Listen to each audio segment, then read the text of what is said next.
hot or not, Cop28, are we even allowed to use the sustainability word anymore? I don't know. It's funny. There's so many, I feel like it's going so drastically in different ways where for a while, like we saw, there was sort of this green hushing where nobody wanted to talk about it because it seemed like a big distraction.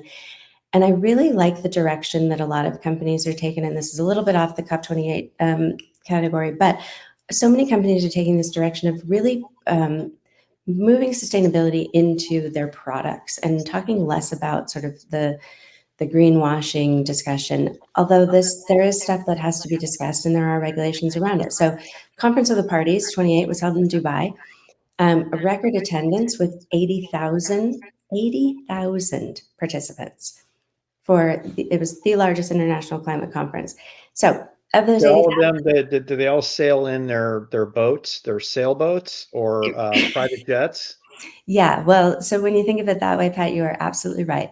There were 2,400 fossil fuel lobbyists among them. There were How about 340 that? lobbyists, right? Spy versus spy. Yep. There were 340 lobbyists from the meat and dairy sector. So, and the president of COP for this year is from Dubai, which is a very oil rich country. So there was just a lot of controversy around this year. I think there were definitely some challenges. There were some criticisms. There was definitely inadequate focus, I think, on a consensus base on methane emissions from agriculture. Um, there you go. The meat and dairy lobbyists were there. There was some weak language, I think, in some of the accords. I think there's really just a push for more transparency. But I think that you are right. To put 80,000 people into a conference in Dubai, where I flew to Dubai in October. It took me 16 hours on a jet to get there.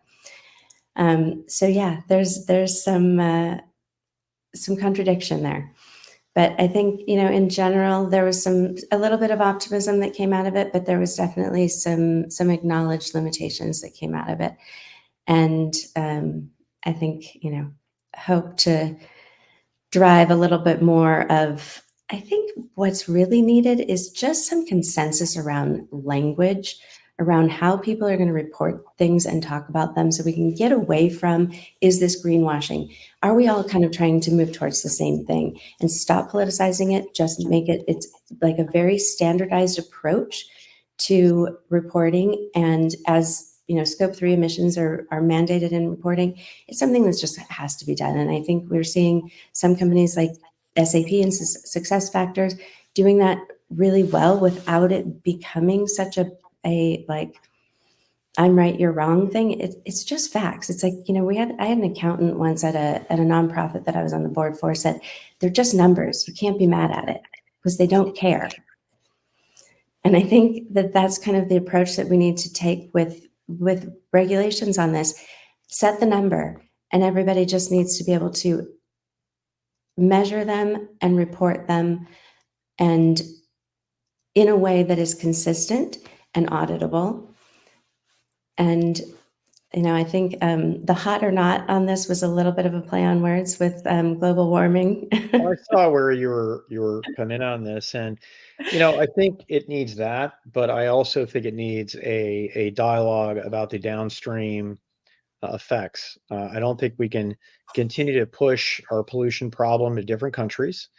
I Mhm. don't think it's a good idea to outsource our energy production to tyrants and despots, so they can use it against us in the future.